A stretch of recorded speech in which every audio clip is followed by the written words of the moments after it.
Good evening, YouTube. Here we are, final part of this. If I could only find my flashlight. Somewhere in the mix of everything, all of my parts are gone, and I am left with just a mess of parts and dirt and garbage. But it's done. Fired her up, she runs. I don't know if she drives. Definitely shifts, goes into gear, so that's a plus. Here it is. Still need to get the center console back into it. It's got a couple of just little tiny wrap up things to do. Still got to get this thing programmed. But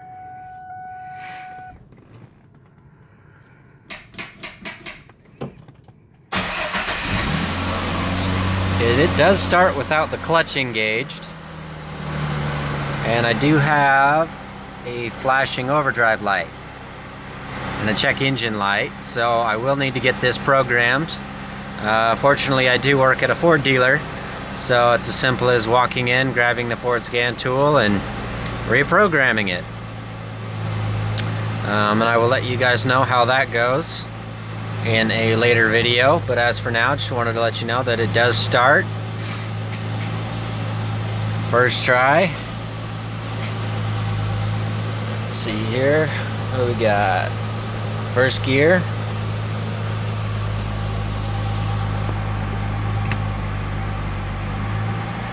We have RPM gauge and we have a working speedometer. All good so far. No vibration in the clutch whatsoever, which is rather quite surprising considering that the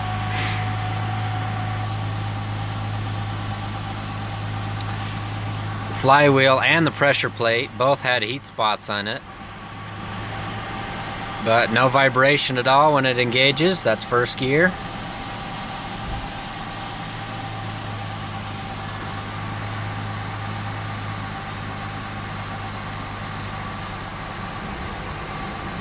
That is second gear. No issues there. And I don't dare put it in third gear while I got it on jack stands, but all good, all running.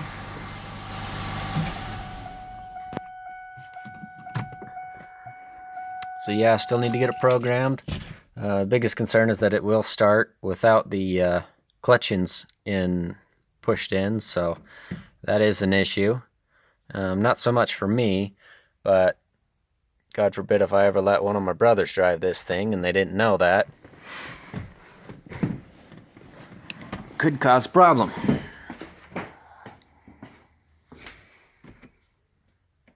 She starts, she runs, she drives. And of course, I can't find my flashlight anywhere. There it is. Bear with me here for a second. But let's see here. There's the exhaust. Transmission. So you know, in case you don't know, this takes Mercon, regular old Mercon transmission fluid. You can fill it from the top, or there is a side fill plug. There is the drain plug. There is the fill plug / check plug up above it, right there. So make sure you check it before you drive it down the street. I hate to see you guys burn up a clutch or burn up a transmission before you even get to enjoy it. But yeah, she's all put back together. All the oxygen sensors hook up the exact same on the manual transmission harness as they did on the automatic transmission harness, which is awesome. I'm super stoked on this build, and it all went together really beautifully. Ended up getting every component that I needed from the junkyard. There's only one Jimmy rig repair in this entire build. There is the drive shaft. And if you remember from the first video, it is the exhaust. And this is just to get me down to my brother's house. Probably be tomorrow now. It's about 11 o'clock.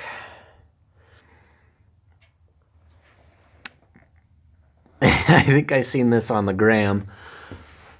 But there it is. A Bud Light can with 2 hose clamps on it. But it's actually holding it in place. I kind of laughed at it the first time I seen this on the Instagram.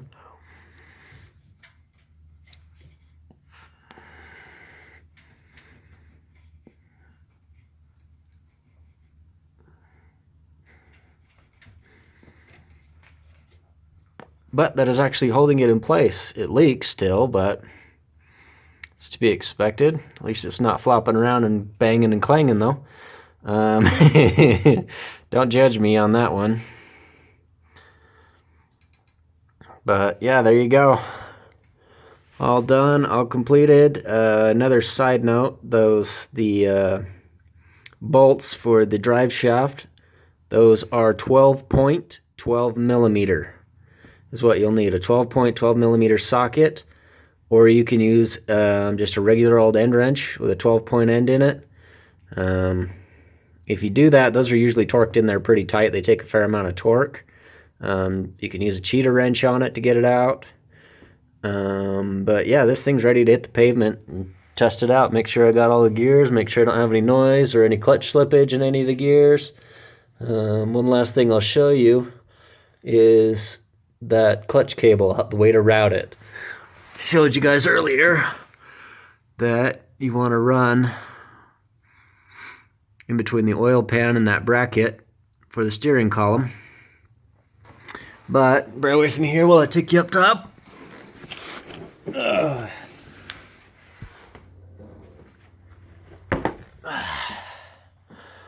So up here you can see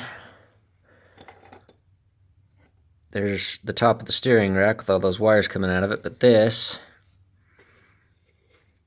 is your clutch cable. And that just comes up straight back behind the power steering pump. And there's a bolt. It is kind of a unique bolt right there that holds that bracket to the side of the frame rail. It's a unique bolt. I, go figure, lost it. So I ended up using an oversized self-tapper and tapping new threads into it, but they worked. And then the other thing you need to be aware of, then it comes up in between the brake lines on the master cylinder up, and that's where it goes through the firewall. Now it has two screws that hold it into place. These are also unique. They are self-tappers. However, the holes are not drilled for it. So you don't have to use those specific self-tappers. I ended up losing one of them and couldn't find anything to put into my drill to be able to tap that. I mean, you could do it by hand. I tried it and it didn't really go all that well, so I ended up using some a little bit bigger self-tappers that I had. Let me show you what the original ones look like. This is the one that Ford puts in them from the factory. And they look like that. So it's got the little self-tapper head on it. And then just threads on, and I believe it was like a 6 millimeter or like a 5.5 millimeter.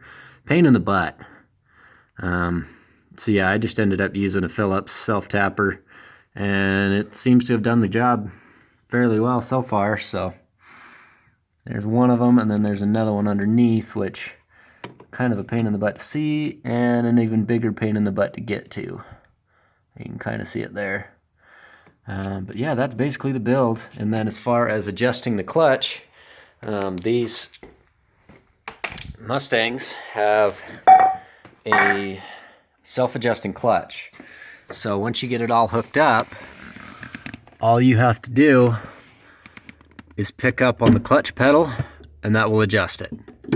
That's adjusted.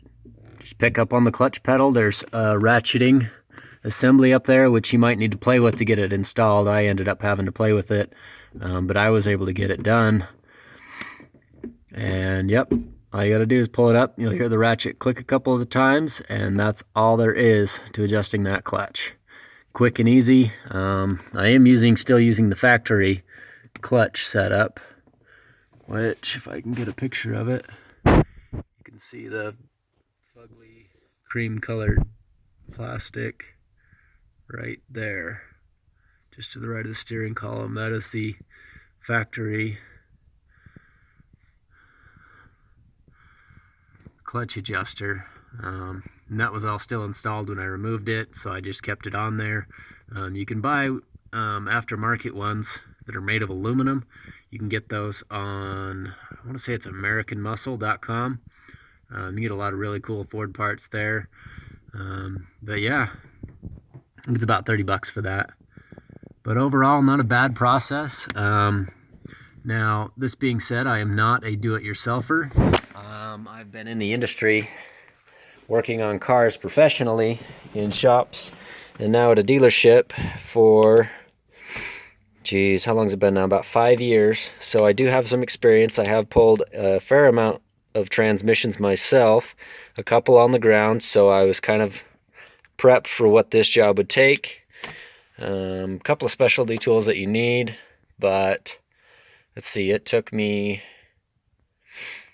12 hours today, about 5 hours yesterday, so I'm into it about 17 to 18 hours for the auto to manual swap. Still a couple things I got to wrap up, but I mean, it's ready to hit the pavement and test it out. So overall, I'm impressed. Not a difficult build. Definitely a fun one. And I guess I'm about to find out what the payoff's going to be. See if that used clutch and flywheel are going to be all right. Good night, good night, YouTube.